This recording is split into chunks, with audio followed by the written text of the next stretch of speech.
नमस्कार दोस्तों, आज मैं आपके साथ 6 ऐसे नियम शेयर करने वाली हूं जो आपको लगभग 90% बीमारियों से बचा सकते हैं और मोटापे से तो बिल्कुल बचा सकते हैं। क्योंकि मोटापा आजकल सबसे बड़ी बीमारी है जो कि शुगर और बाकी कई सारी बीमारियों का कारण बन जाता है।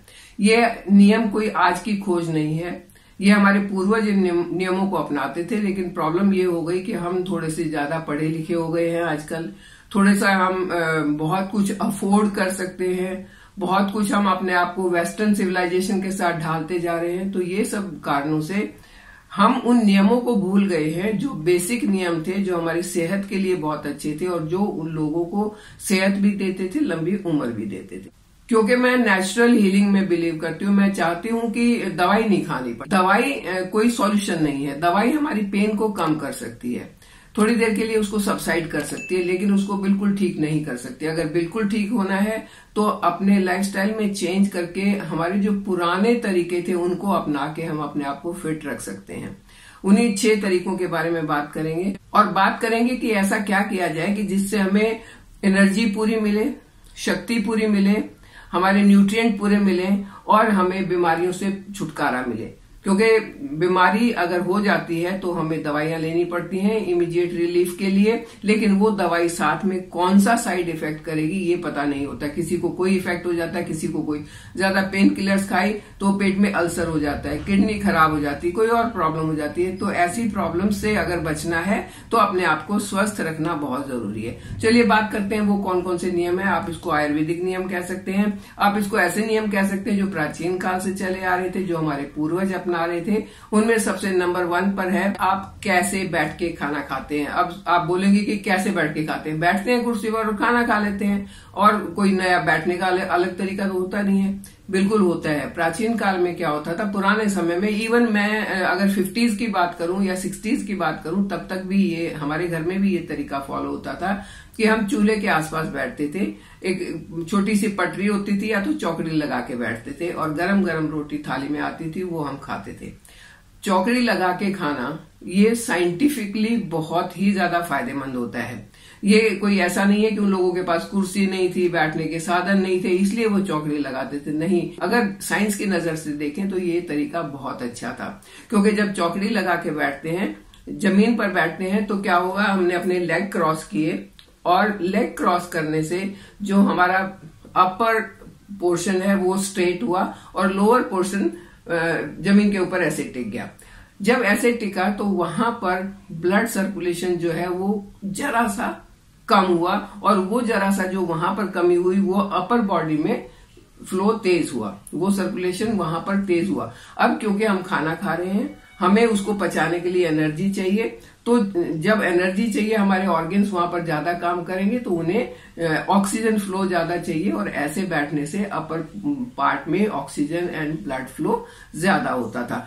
ऐसे बैठ के खाना खाने से डाइजेशन इंप्रूव होता है और इस पोजीशन में बैठने से ओवर ईटिंग के चांसेस नहीं रहते। हमारा स्टमक जो है वो ऐसी पोजीशन में सेटल होता है कि हम ओवर ईटिंग नहीं कर सकते। तो इसके बहुत सारे फायदे हैं। नंबर 2, आपका खाना खाने का समय के बारे में मैं बहुत बार बात कर चुकी हूँ। आजकल खाने का समय ही तो सही नहीं रहा है। जब मर्जी ब्रेकफास्ट, जब मर्जी लंच, जब मर्जी डिनर, और छूट गया तो छूट गया, कोई बात नहीं, क्योंकि हमें देर हो रही है, ऑफिस के लिए भागना है। हाथ में एक ब्रेड का पीस लिया, खाते खाते कार में चले गए और हमारा ब्रेकफास्ट हो गया।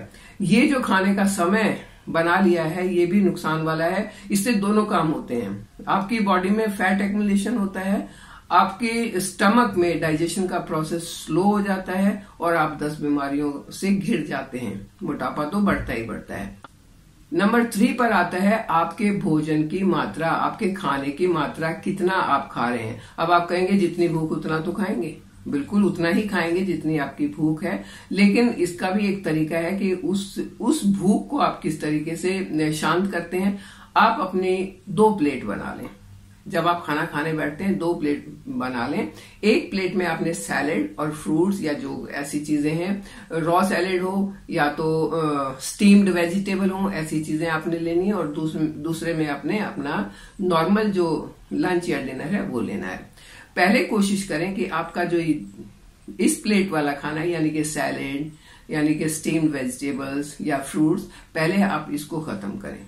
जब आप इसको खत्म करेंगे तो आपका एपिटाइट जो है वो शांत होगा, भूख कम हो जाएगी। और भूख कम होने के बाद जब आप अपना नॉर्मल रूटीन वाला खाना खाएंगे तो उसका पोर्शन आप कंट्रोल में कर पाएंगे। पोर्शन कंट्रोल मतलब कैलोरीज कंट्रोल हो जाएंगी। और कैलोरी कंट्रोल जो है वो वेट लॉस के लिए तो बहुत जरूरी है, साथ में आपकी हेल्थ के लिए भी बहुत जरूरी है। आप एक्टिव रहें, बैठे नहीं रहें। बैठे बैठे इनएक्टिव लाइफ जो आपकी है वो आपके डाइजेशन पर बहुत गलत प्रभाव डालेगी, और उसके साथ साथ जब आपकी गट हेल्थ खराब होगी तो आपकी टोटल हेल्थ भी खराब होगी। नंबर 4 पर आता है कि जब आप खाना खाते हैं तो अपनी बॉडी की प्रकृति के हिसाब से खाना खाएं। प्रकृति क्या होती है कि हर इंसान की बॉडी में 3 दोष होते हैं, कफ, वात और पित्त। किसी की बॉडी में कफ ज्यादा हो सकता है, किसी में वात हो सकता है और किसी में पित्त हो सकता है। तो इसको कहते हैं प्रवृत्ति। आप कफ प्रवृत्ति के हो सकते हैं, वात के हो सकते हैं, प्रवृत्ति के हो सकते हैं। तो आपकी क्या प्रवृत्ति है उसको जाने और उसके हिसाब से खाना खाएं। जैसे अगर आपकी प्रवृत्ति है पित्त, पित्त माने कि गरम, फायर, तो आपको कोई भी तली हुई चीज, ज्यादा तेज मसाले वाली चीज या ऐसी चीजें नहीं खानी चाहिए जो बॉडी में और ज्यादा गर्मी क्रिएट करती हैं। आपको ऐसी चीजें खानी चाहिए जो नॉर्मल और शांत रखने वाली चीजें हैं। अगर आपकी प्रवृत्ति है कफ की तो आपको ठंडी चीजें ज्यादा नहीं खानी चाहिए, अदरवाइज आपका कफ और ज्यादा बढ़ेगा और गले के ऊपर की बीमारियां शुरू हो जाएंगी। अगर आपकी बॉडी है वात की, वात से होगा आपके जॉइंट में पेन होगा, आपके नसों में दर्द होगा, आपके मसल्स में पेन होगा। अगर वात प्रवृत्ति है, ऐसी चीजें नहीं खानी चाहिए जिससे वात बढ़ता है, जैसे राजमा, छोले या अचार या पापड़ या ऐसी चीजें नहीं खानी चाहिए। तो पहले अपने शरीर की अपनी प्रवृत्ति को जाने और उस हिसाब से अपना खाना खाएं, तो अब कभी बीमार नहीं होंगे। अब नंबर 5 पर आता है कि हम ऐसा क्या करें खाना खाने से पहले और खाना खाने के बाद में कि हमारा खाना जो है वो हमें स्वादिष्ट भी लगे, हमें टेस्टी भी लगे, डाइजेस्ट भी जल्दी हो और हमारी सेहत को भी अच्छा करे। तो खाना खाने से पहले आपने क्या करना है कि आप मुंह में एक घूंट पानी ले लें और उस पानी को मुंह में घुमाएं कम से कम 10 से 12 सेकंड तक, या गिन के कर लें 32 बार। जब आप उस पानी को ऐसे घुमाएंगे तो आपका सलाइवा एक्टिवेट होगा। होता यह है कि जब हम कुछ काम कर रहे होते हैं या खाली बैठे होते हैं तो हमारा मुंह खुश्क हो जाता है, सलाइवा जो है वो उतना नहीं बनता है जितना बनना चाहिए। तो जब आप उस पानी को अपने मुंह में घुमाएंगे तो आपका सलाइवा ज्यादा बनेगा और वो सलाइवा जब खाने के साथ मिलके आपके स्टमक में जाएगा तो डाइजेशन के प्रोसेस को तेज करेगा और आपके मेटाबॉलिज्म को बढ़ाएगा। तो खाने से पहले आपने करना है कि 2 बार मुंह में पानी लेना है, उसको 32 बार मुंह में घुमाना है, फिर उसको पीना है और उसके बाद आपने अपना खाना शुरू करना है। ये तो हुआ पहले क्या करना है। अब बाद में क्या करना है। बाद में आपने एकदम से लेटना नहीं है, अगर हो सके तो आप वज्रासन में बैठें। तो ये हुआ खाने के बाद हमने क्या करना है।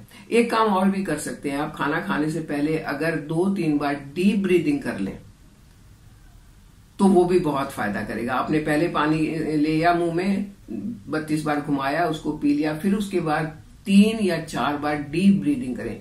लंबी सांस अंदर लें, उस सांस को धीरे धीरे बाहर छोड़ें, लंबी सांस अंदर, धीरे धीरे बाहर छोड़ें।